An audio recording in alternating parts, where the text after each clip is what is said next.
brought up a good point. Sorry, I'm gonna go ahead. Is anyone intimidated by gardening? That's a fair question to ask. Maybe we'll get more response from that question.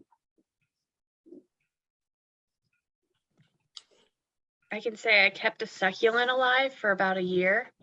So I was pretty proud of myself with that. Okay. Do you know what kind of succulent it was? Or it was Do just a not. succulent? It was just very little and cute. So, but it made it. So.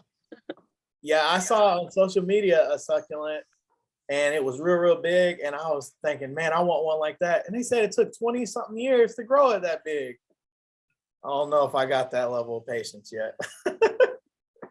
I kept an aloe vera plant alive because they don't need a lot of watering.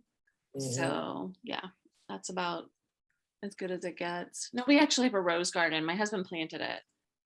Okay. It's a beautiful rose garden that he got for me. Like, I want to say like 8 years ago. He planted it for Mother's Day. It's still amazingly beautiful. So we do a few things okay in terms of gardening here. Just I need to get more into it. My mother is super into gardening. My dad was. My grandparents. I feel like it's in my blood somewhere. I just have to locate it. If I ask questions or anything and you guys feel better, oh, it's funny. As soon as I say that, someone did write in the chat. I was gonna say, if you want to write your answer in the chat, you can. Plant seed of encouragement in people. Oh, those are good seeds too. I tell you what, though, it is rough when you plant things and they don't grow. That is really rough. Well, Jordan, do you just want to go ahead and officially get started? Yeah, I was gonna get started. I thought AJ might have been trying to say something there. Oh, okay. Sorry about that, AJ. We can't hear those you. It headphones are holding you back in doesn't look life like right your now. mute's on, but we just can't hear you for some reason. Sometimes when people have earbuds in, it kind of throws things off.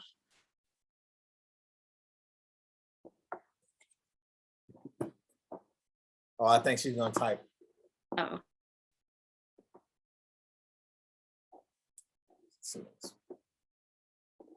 Way too many house plants. I got quite a few friends that do that. You just get more and get more and get more. Yep. They look too cute in the store. You can't stop yourself. All right, everybody. Well, my name is Jordan Payne, and I am I guess the title would be Executive Director of Our Sprouting Minds. We just got our 501c3 status this past November, so that has been really exciting. I guess we are technically 1 year into being an official nonprofit. We've been around for 3 years now, although it really feels like 2 years. You all know why it feels like 2 years. So I have a presentation. I will warn you all, I am a bit of a neurodivergent gentleman, so my own pictures may send me off on a tangent. So just be patient with me. And please write in the chat as much as you want. I get distracted anyway, so it won't be a problem. So let's try and share this screen first.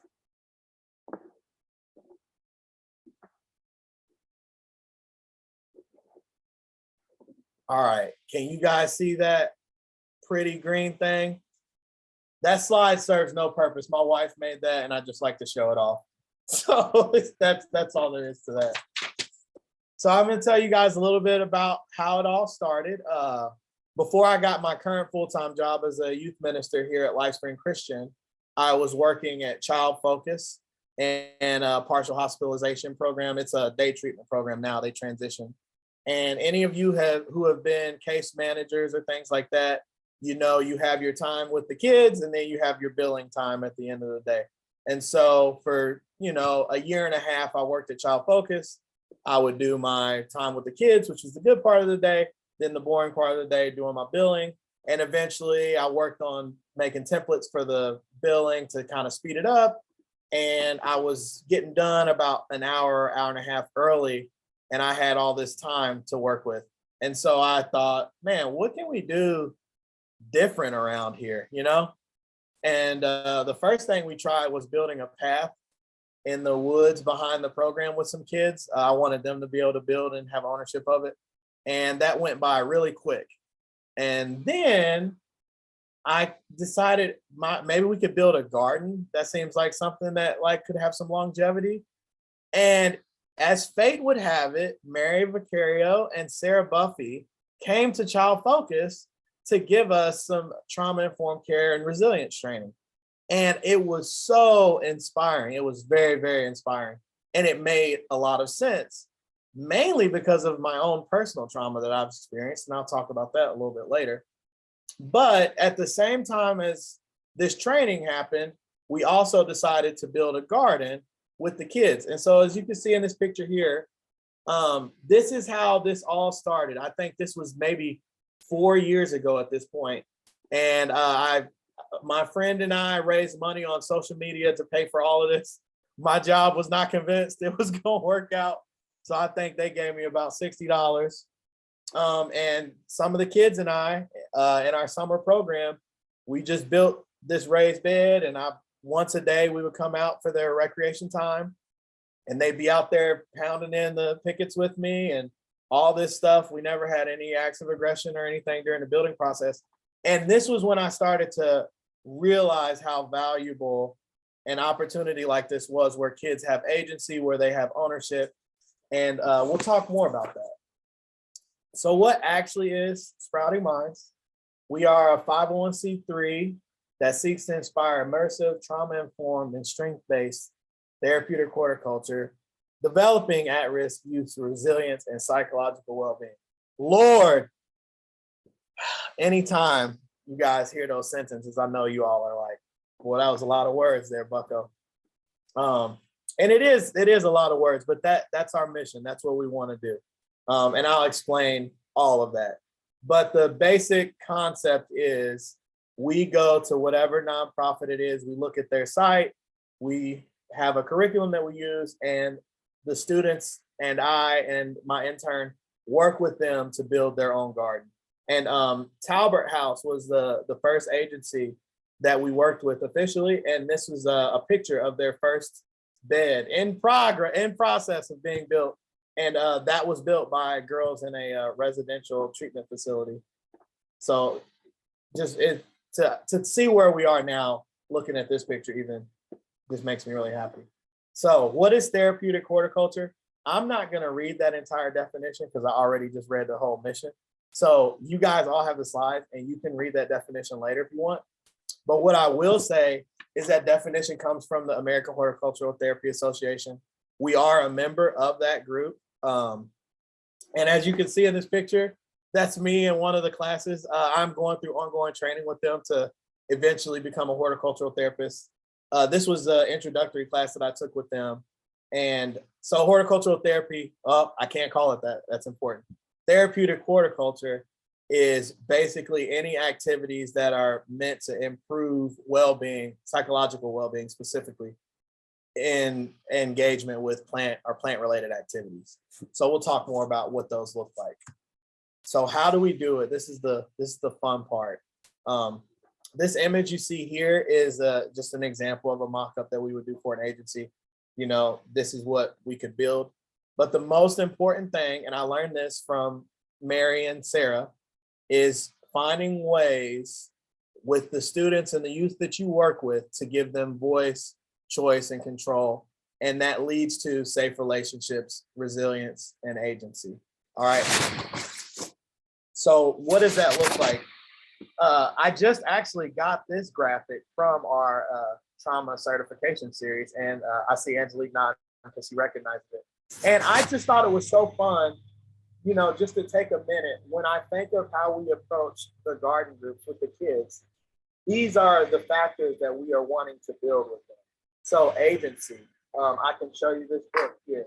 This is a seed catalog for Johnny Seeds. There are hundreds and hundreds of different seeds in this book. And when I start gardening with kids this year, probably around March, we're going to have like 10 copies of this, and they're literally going to get to look through that book and pick whatever crazy variety of tomato or pumpkin that they want to grow. And that's really important because these are kids that have been sexually abused, physically abused, been around domestic violence, drug abuse, all these things where they have zero control. And so if I could encourage you to do anything, even if you don't do gardening, is when you come up with your programming, what are the ways that I can give the people that I'm servicing agency and control? And so letting them pick out their plants is just one thing, and it builds on itself. So self-esteem. A month after they plant something, and we usually plant 6 of it in case the seeds are done. And I'll talk about the 3 P's with that. But a month after they plant something and they see it come up, and they know that Jordan or Maria, the intern, didn't do it for them, they did it themselves, their self-esteem immediately gets a boost. And there's a lot of background work that we do beforehand to make sure that we get to that point. But that's one of those resilience factors. External supports. We have a lot of donors. We have obviously myself and Maria. We have the staff as long as they're bought into the program.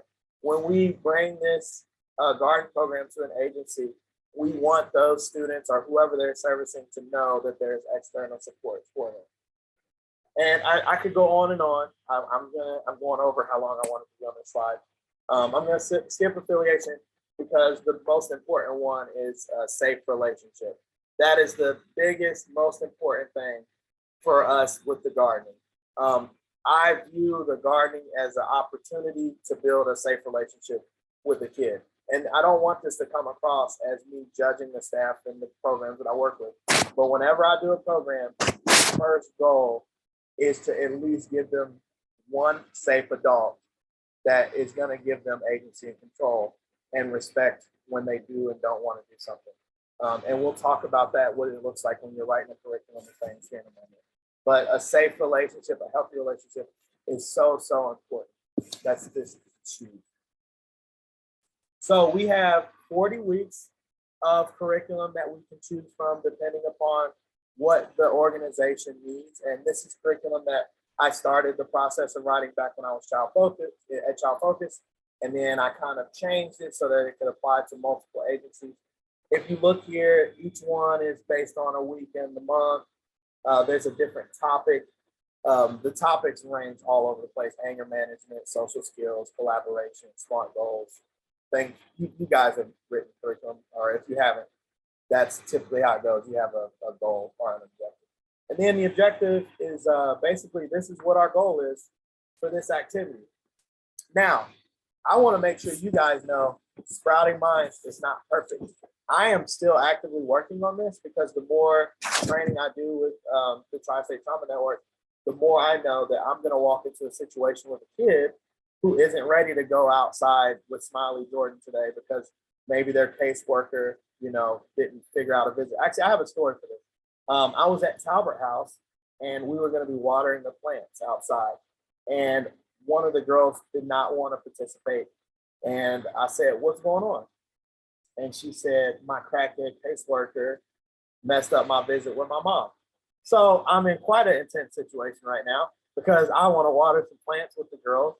And she just said she didn't get to visit her mom because of her crackhead caseworker.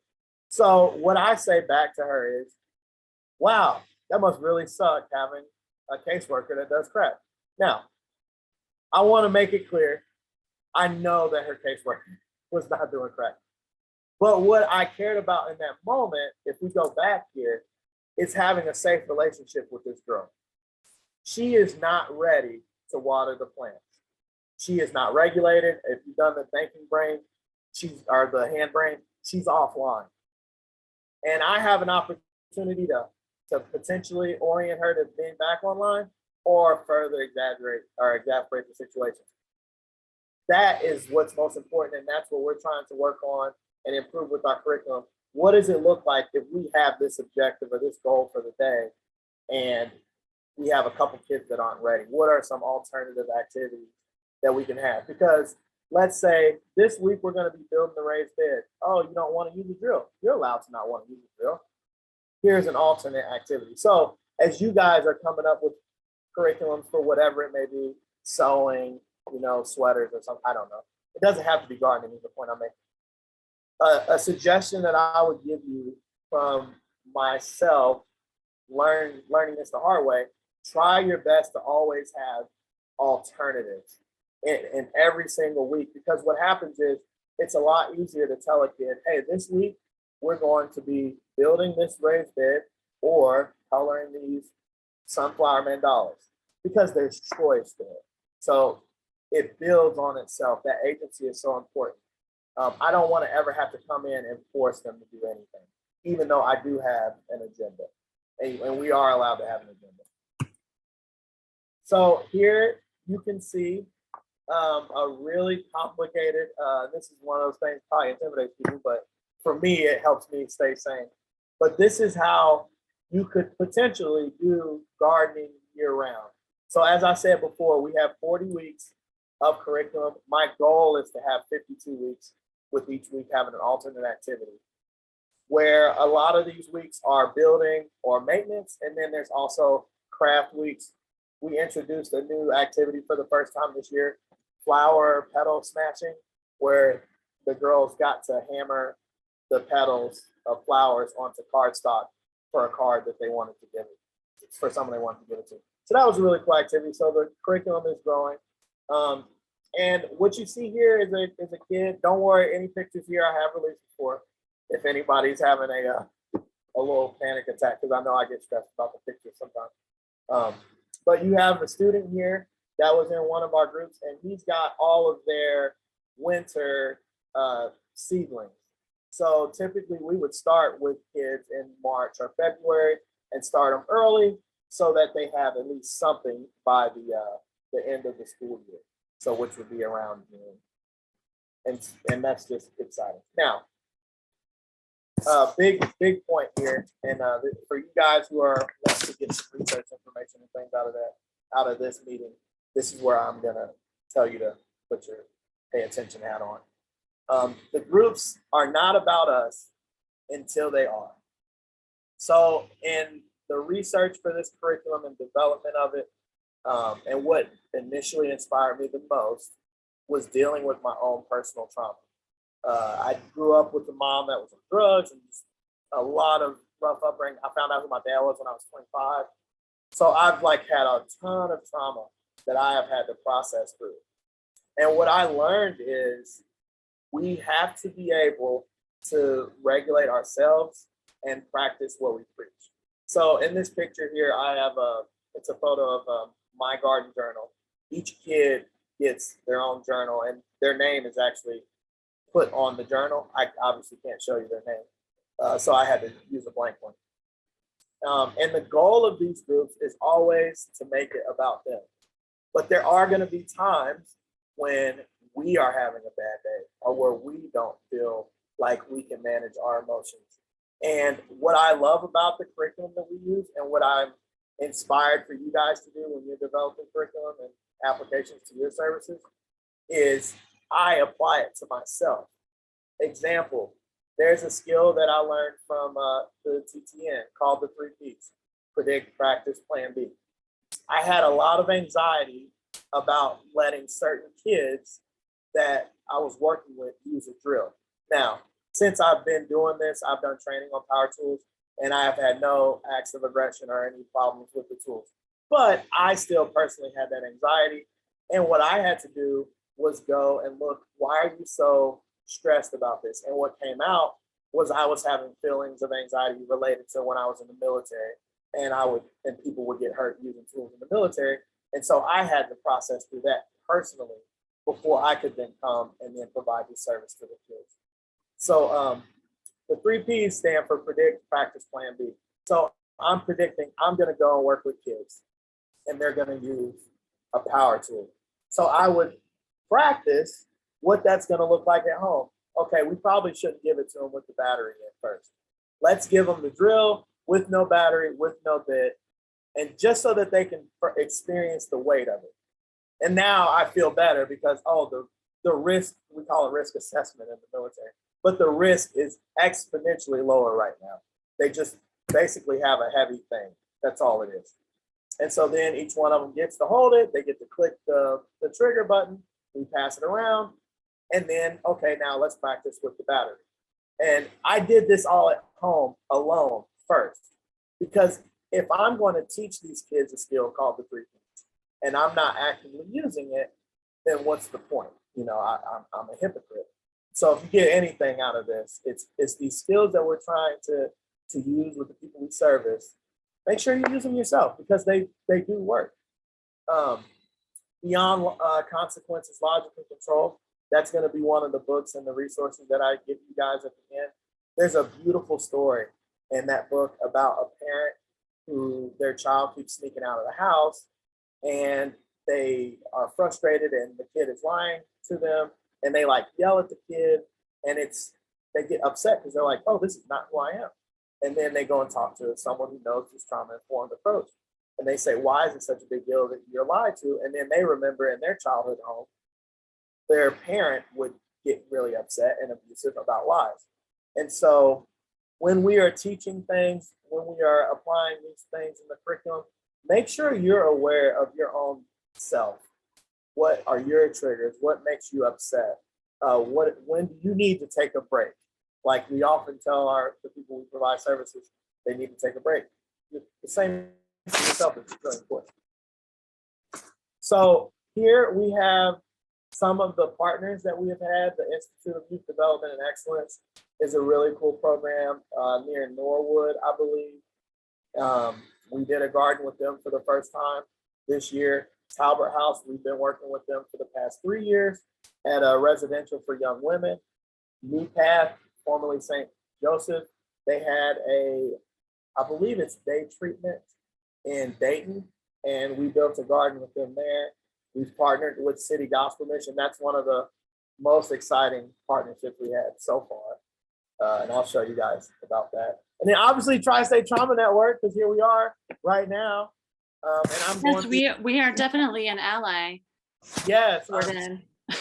guys, so thankful. And happy to like get more involved if at some point that makes sense, right? So we can talk about that another time.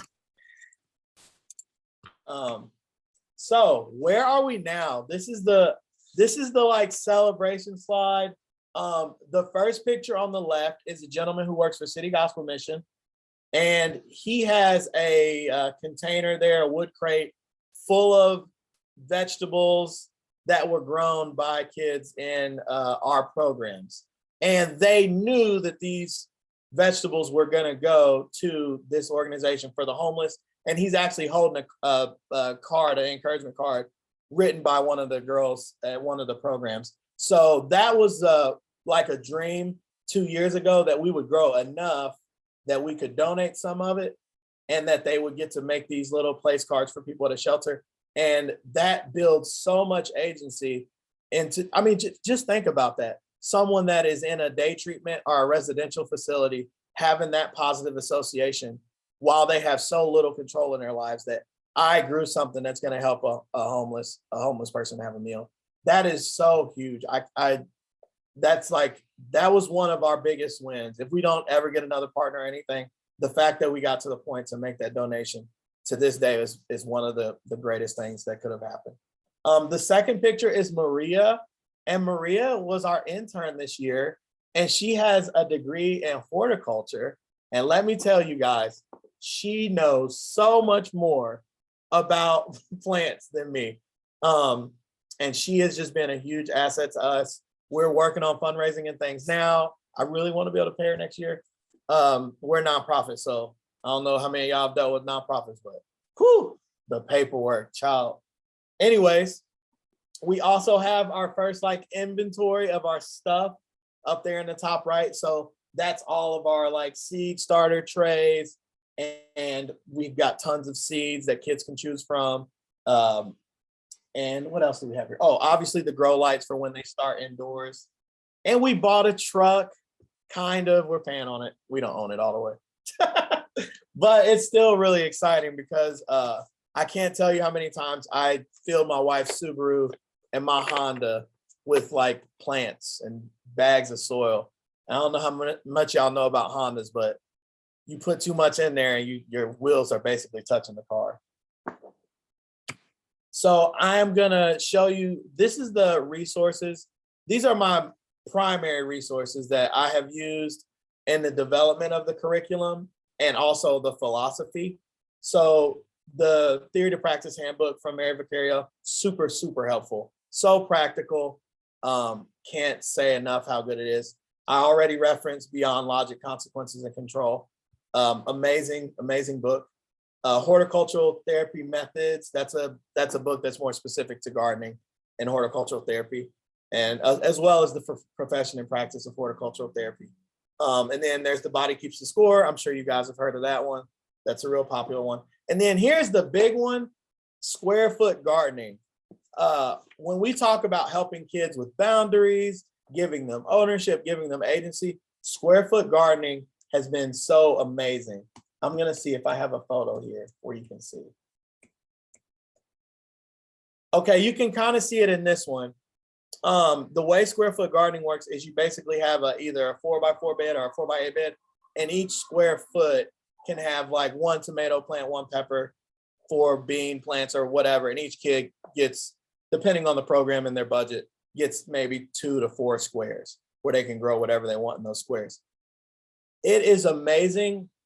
You know, you see these kids that have had problems with boundaries, respecting other people's things. I have had, in the 3 years or so of doing this, I've had only one situation where a kid messed with someone else's plants. It is one of the most beautiful ways for them to develop boundaries and ownership. I could go on and on about it. Let me go to the end before I get distracted. So yeah, Square Foot Gardening by Mel Bartholomew.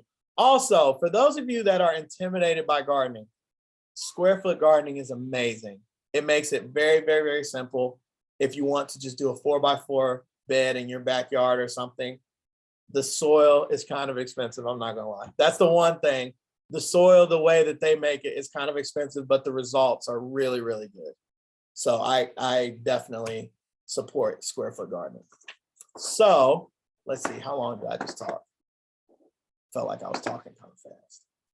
Okay, good. That's about how long I want to talk.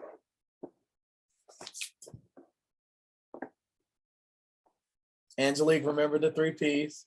And then Melissa would like to see City Gospel in there. Okay, so let me see if I forgot anything. I'm gonna look at my notes.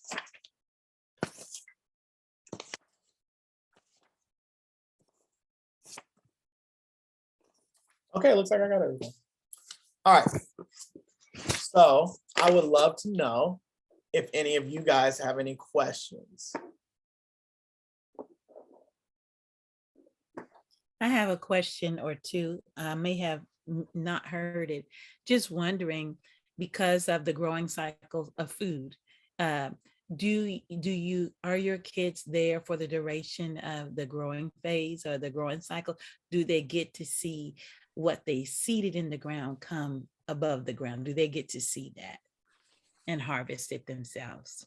So that is a really good question. If in an ideal world, they get to see the whole process. So the perfect situation is the garden is developed at the site where they're receiving services, most likely year round. Where we get into kind of a tricky situation is most vegetables harvest in the summer. That's when the harvest tends to happen. So the best way for our program is to work with someone that has summer programming for their I say kids. I know everyone here doesn't work with kids, but I typically am working with you. But if they offer some sort of a summer programming, that's the best way to do it. We ran into this with, I keep wanting to call them St. Joe's, with New Path this past year. I don't know if y'all know this, but this spring was so cold this past year. It was like Mother's Day. It was still freezing out. So that delayed a lot of plants. But what we ran into was we got to the summer and they didn't have a summer program. So we eventually decided to just let the kids take home their plant. And there's benefits to that and there's risks to that. If the plant dies, that sucks, you know. But by the time they've gotten to that point, hopefully they've grown some of that resilience and ability to bounce back from something tough like the plant not surviving. That's really the goal. But for the most part, simple things like radishes, we'll typically plant. I'll like gently encourage them to pick things that are quicker growing, just so we can have some early victories. Like radishes take about 20 days. And so if you've got lavender that some of them planted that's taken a really long time to sprout, that can be discouraging. So we make sure that they have something that's going to come up pretty quick, like a radish or something like that. So if Kate is still listening in and able to talk, Kate Burkhart, I'd just love to hear what you heard about the program as an employee of New Path, even if you weren't, particularly directly involved with it. What you heard about it. Yeah. So it's funny because I'm like, oh, I've heard about something like this. And I thought we had something in Dayton, and I'm sitting here thinking like, man, I would love to connect them to our other residential and other places. I think I had only heard that we had gotten started in it, but now I'm really curious to kind of follow up and hear more about it. But I also have great ideas for connecting you to additional people in our organization, like in our residential and our Hamilton County locations, just to see if it could be a good fit. So I heard very early on, but now I'm like, I want to hear some of these stories, post. So I'm sorry, I don't have more to share. No, that's great. I just wondered, what you'd heard about it. And then it's great that it's generating more ideas for you too, in terms of who else to connect. Because sometimes things will happen within a big agency in just a little pocket or a little corner, and it doesn't really get out to everybody. And Yeah, that's been a challenge that we're working on now. How often, well, and the pictures thing, you can't have pictures with the kids and things like that. So yeah, navigating that. right. But you could have pictures of the gardens. Oh yeah, we have tons on our social media. Yeah. My friends that are a little bit younger than me have been making fun of me recently. Apparently Facebook is not the in vogue social media right No, now. I've heard. And I've heard that so too. people ask, or a few of them ask me, and they're like, Facebook, what are you, 50? I'm like, that hurt my feelings a little bit. Yeah, that's nice because I'm almost 50. So yeah, that hit It's me. not nice, and it's not nice no matter what. I'm like, Facebook is awesome. Why you gotta be No, mean? it is. I have heard a lot lately. It's the 40 and over group. Or my son will be like, it's great for grandmas. So I use Facebook still, but what I don't like about Facebook is that you have to pay them to get any decent sharing unless you've got enough people following your page that are willing to share it on their pages and personally and so forth. So it just doesn't get very far anymore. Even in the last 6 years, it's narrowed its reach quite a bit in order to make money. I was gonna send you. Oh, you said you wanted to hear about our experience working with the shelter. So I have been connected with City Gospel Mission for a while. They helped me get my scholarship to college, actually. And they had a youth impact program that we partnered with to build a raised bed near former Cincinnati Christian University in Price Hill. And that was going to be accessible to any, they have, what are they, mentor-mentee relationships. And so we built that garden for any of the mentor-mentees to be able to hang out outdoors and garden there. So it was a group of about maybe 30 kids, and we did it over one day. So that was kind of a really fast-paced thing. And now our ongoing partnership is they let us grow the simpler vegetables like tomatoes and cucumbers. And so this is cool. I'm glad you asked this. Each garden group that we do, that the kids have to say yes, but they typically do. We'll say, we're going to also grow this 1 or 3 or 5 squares to donate. So the only purpose of this square is tomatoes to donate. And then if that doesn't work out, they're allowed, if they so choose, to donate some of their plants. And we typically choose the biggest harvest period and harvest a bunch of it and then take it to City Gospel. And then they use it typically that day or that week, depending on what we give them. Potatoes is another good one. The cool thing that I like about the way that we do gardening is the choice that they get. And the best way to explain it is a story. I had a kid who was growing a pumpkin, and it was almost ripe, but not really ripe. And he liked to test me a little bit. And so he said, "Can I pick my pumpkin?" And I said, "It's not right. It's not right, but it's yours." And he said, "I want to pick it." And so for context, you have to think of someone who's been through trauma. And to someone who's been through trauma, not right now means never usually. So am I going to gain anything in our safe relationship by making him wait until it's right? No. And so I say, if you really want to harvest it, by all means, it's your pumpkin. And he waits one more day and then he harvests it. And so after he harvests it, he's really excited. He's walking around with it. And he says to me, "What are you going to do if I throw it into the ground?" And I said, "I guess I'll help you clean it up." And he was taken aback by this because he expected me to say, "You're going to be in trouble. I'm going to be really mad." And at the end of the day, he grew one of the better pumpkins. So I was a little anxious, but I remembered it's his pumpkin, you know?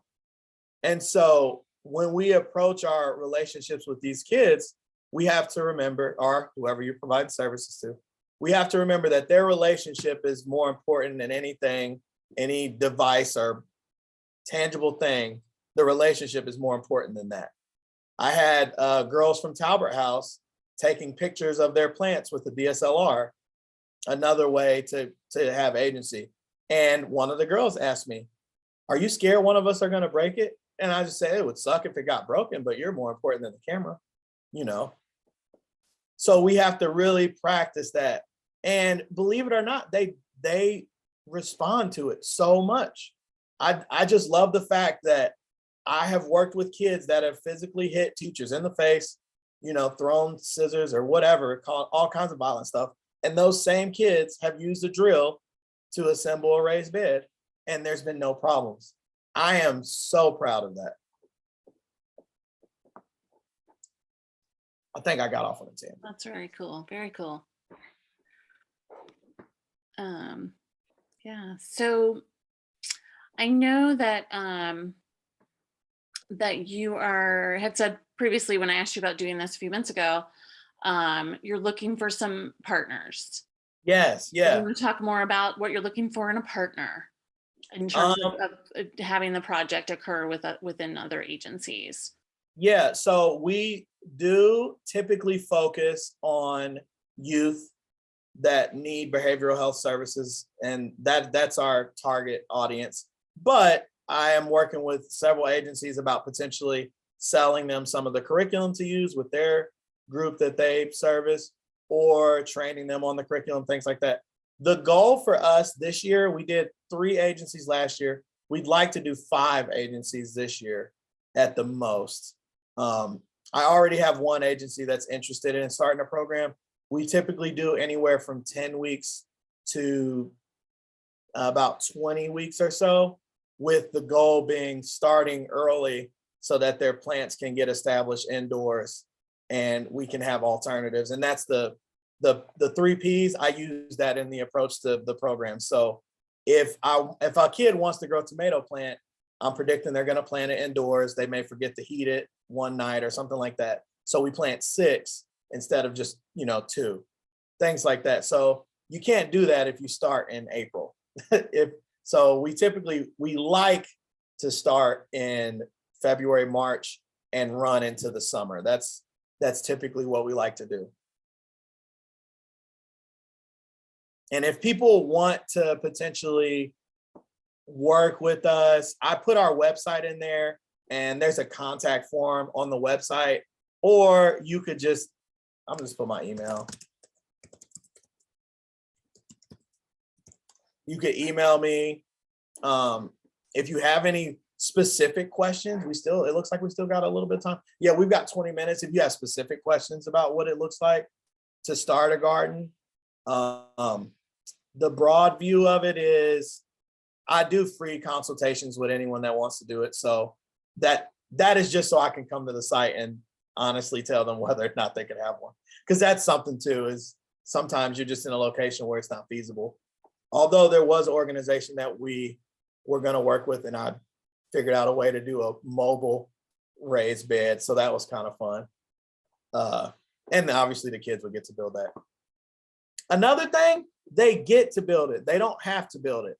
So if I come across a group of students that have had some sort of trauma with tools or something like that, we have a week of prep where if it's decided that they don't feel safe around the tools or something like that, I'll build it for them. So there's no like child labor going on here. This is very much, they have so much control that sometimes the staff that I'm working with aren't comfortable with it because they're just not used to seeing the kids get to make so many choices. And I've had to tell a lot of people, you know, this is specifically to the residential that I work with, but you get to go home at the end of your shift, you know? They don't have that luxury. If I can give them control of the garden for 50 minutes or 90 minutes a week, then I'm gonna do it, you know, especially if there's no risk of anyone getting hurt.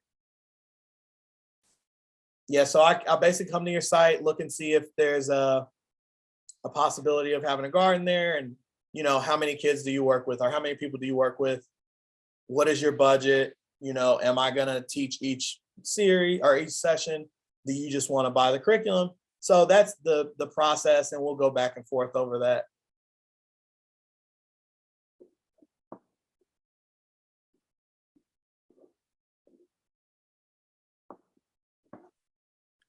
So is this a good time for folks to like break into maybe breakout rooms and just talk to each other a little bit? Maybe talk about what you got from the presentation and what your takeaways were, or we can do that as a whole group. I know sometimes people are more comfortable in the smaller groups. So I'm fine with whatever you think. yeah. What does the gallery think here? I'm only calling you gallery because it's like gallery view. I like the whole group if everyone's fine with that. Okay, great. So yeah, some people may have to step away and use that extra time, but you know, good. It's good to hear a couple of people saying we're good here. So, you know, if you want to share out loud what your takeaways are and or maybe, you know, what you learned, you could do that. Get on the mic and do that, or you can put it in the chat box if that's your preferred way of letting us know. And you know, if you feel like you're still marinating on it and don't have something ready to say right now, that's fine too. Just kind of opening up the floor here. I'll start since I decided the big group, I guess. Now. Thank you, Kate. Yeah.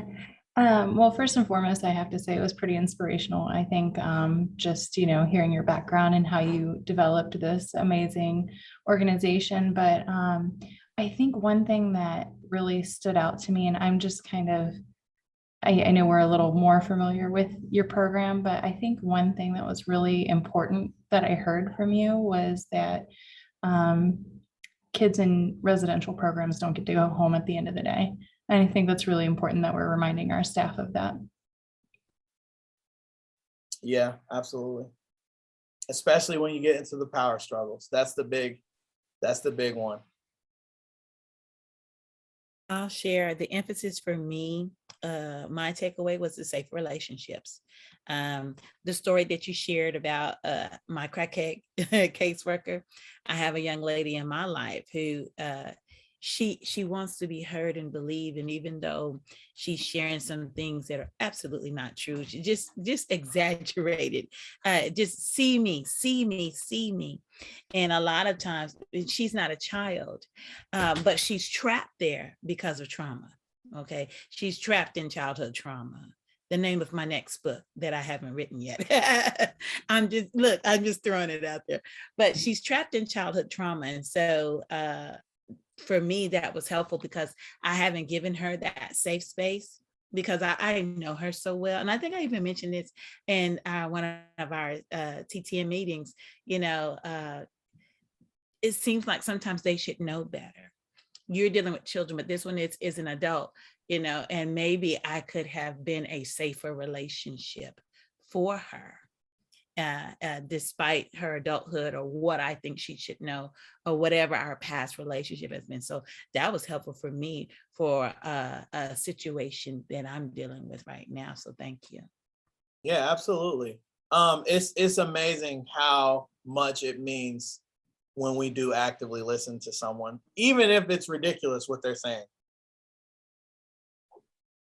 I'll share. My takeaway really is when you talked about just giving choices. I have a lot of experience in early childhood education, but I mean, it just goes through our entire life. I think really giving these adolescents choices, and I think that, that really helps, because a lot of times we don't get a lot of choices in our day, and that's frustrating for people. So that's really important, and I love that, and I think why you're not seeing so many situations why you're doing that, because they have choices and you're giving them responsibility.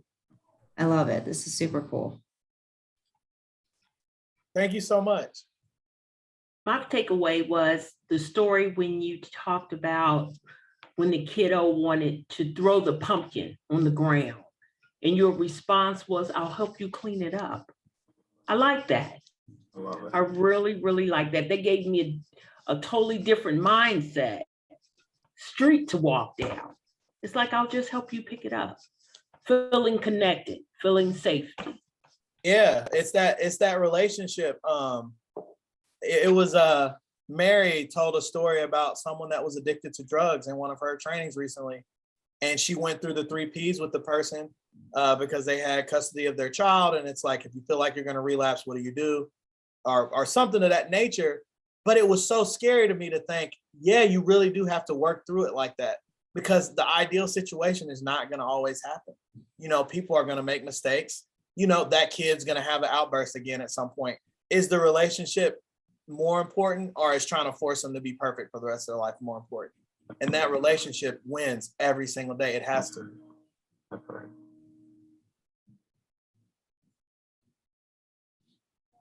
Yeah, Jordan.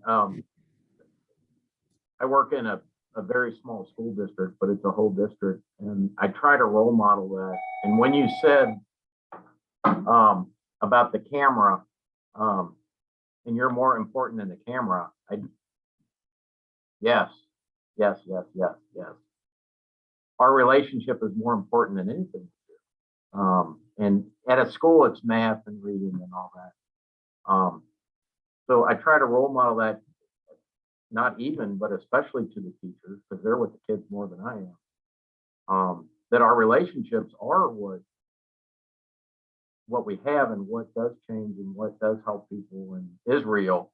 It's real. And when you said that, I think it was a camera, the kid said, or the person said, if I drop the camera, what will you do? And your answer was, you're more important than the camera. Yes. That isn't said often. And the opposite is implied and said. Yeah, it started to ring true to me in the day treatment situation, where we would have to take notes on the treatment during the day on a laptop, and there was all this stress with, like, if they go into a crisis and their laptop's in the room, you got to get the laptop out of the room.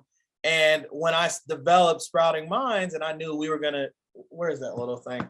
I have a little thing for like, they can print pictures in their little journal. Cool. Anything you have in working with a difficult population, you should be prepared to lose it. That's right. Before you start to treat a neurodivergent person like they're not. I think that's so important. So if we've got a laptop, a camera, an iPad, whatever it is, why don't you have insurance on it? Why don't you have insurance on it so you can walk into the room with no worry if this kid gets upset because I care about the kid more than that thing. It's going to get taken care of. And that just meant so much to me, because you could see an adult start to lose their ability to be regulated because they're worried about a device. Why are they worried about the device? If the device breaks, I lose my job. If I lose my job, I can't eat, and then I starve. And so that same trauma response that we're seeing in kids is happening in us so quickly, and we don't realize it because we haven't done things like the 3 Ps ourselves. That's right. And that's the whole point of trauma, is going back and redoing it. Yeah, absolutely. We have to let people do that. I mean, you can't skip it.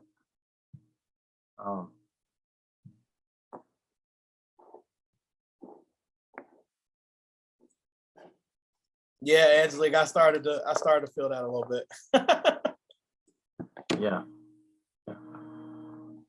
I appreciate Just that. remember how stressful it is when, it's like, oh, the thing gets broken and I'm going to get rolled up, or, you don't want to be thinking about that when a kid is, and they feel like they're fighting for their life. That's the last thing you want to be thinking about. How can I make this person feel safe again? That's what you need to be thinking about. I just love your approach, Jordan. I love your caring, understanding, compassionate personality, and you know where these kids are coming from, and that makes a huge difference. So it's not just the training you've had, which you've pursued to make yourself more trauma informed. It's like your own healing process has contributed to your ability to do this work, and it's a beautiful thing to hear about and witness. So thank you. Thanks so much, Melissa. Before you close out, you said, you just said, whatever you got to do to make a child feel safe. And you've drawn from your experience in life.